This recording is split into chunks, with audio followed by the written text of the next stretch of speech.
Хоолой өөр бизнес санаатаа нэг бичихгүй. Тэгээд тэр цаасан дээрээ ингээд натаа нэлээд 5 хүн бол нэг баг болсон байгаа. Тэгээд ямар ч тач одоо гаргасан санаа маань эрэлт хэрэгцээтэй мөн олон хүн таалагдж байгаа нь бол нэг зүйл. Нөгөө талаар одоо энэ санааг бодиттой одоо бизнес болж болох юм а гэдгийг бол манай баг одоо 54 цагийн хугацаанд ажиллаж одоо шүүгч нарт тэрийг батлан харуулах хэрэгтэй гэж ойлгож байгаа. Бид нар бол өнгөрсөн 54 цагийн хугацаа дотор бол төслийнхөө одоо танилцуулга видео, вебсайтны демо хувилбар, төслийнхөө бизнес модель, санхүүгийн шинжилгээ, мөн хэрэглэгчийн судалгаа, цогцоор нь одоо бас жижигхэн төслийн одоо хураангуй хувилбар гэсэн юм олон зүйлүүдийг бол хийж амжууллаа. Аппликейшн програм болоод аппликейшн дамжих гэдэг санаагаар оролцсон байгаа. Тэгээд энэ дээр шалгараад дараагийн шатанд орж одоо маш их баяртай байна. 54 цагийн дотор энэ хэмээг амжуулна гэдэг бол бас амаргүй байлаа. Тэгээд 54 цаг шиг 24 цаг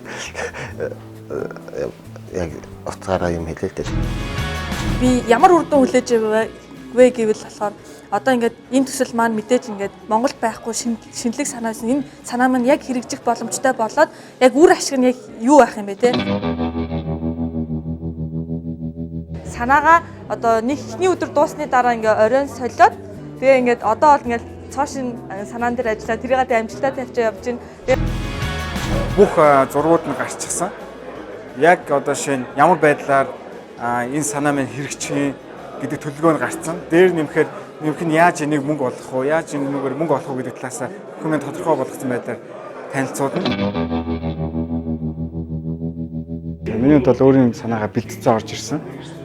Тэгээд яг стартап weekend дээр бол энэхүү санаагаа илүү сайн шүүж, илүү сайн тэндээс нь сайн нягцаалгуулж те илүү чанаржуулах тийм боломж олдчих.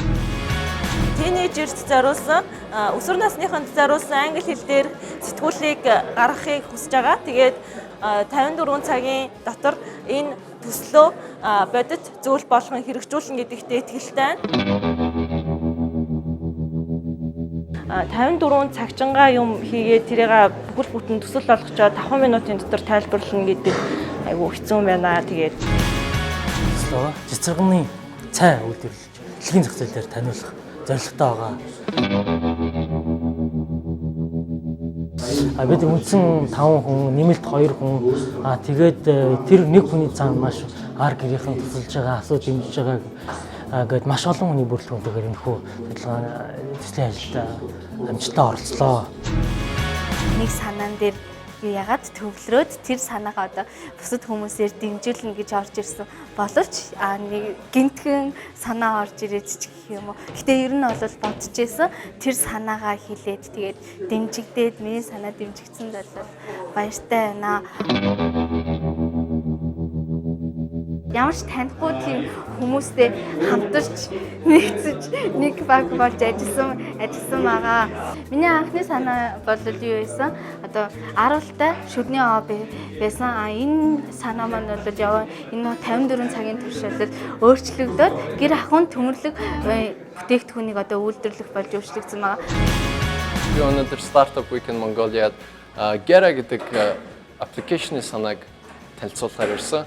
Энэ санааг та бүхэн хэрхэн workout болохыг дараагийн бичлэгээс үзье. Манай багийн гишүүд маш олон шинэлэг санаа төрүүлж бид нар танилцуулгаа тавихаас өмнө 10 минутын өмнө дуусгаж танилцууллаа. Бид нар Эрдэнэтээс багаараа эко гэсэн багаараа ирсэн байгаа. Эрдэнэтэд орсон хаягдл тосыг ашиглан эко түлш гарган авах гэсэн энэ төслөөр багаараа оролцсон 4 гишүүнтэй ирсэн. Хэр их юм хүн одоо энэ 56 цагт ажиллаж чаддгийм бэ гэсэн одоо чаддгийм бэ гэсэн энэ үзүүлэлтийг үзлээ. Үнэхээр их юм амжуулдаг юм байна. Дунд нь бас их хүн өөрөө маш их хөгждөг юм байна гэсэн ийм дүгнэлтэнд хүрч чадлаа. Тэгээд өдөр болгон одоо шинэ санаа орж ирдэг. Энийг үнэхээр ингээ хийчихвэл гоё юм шүү гэдэг.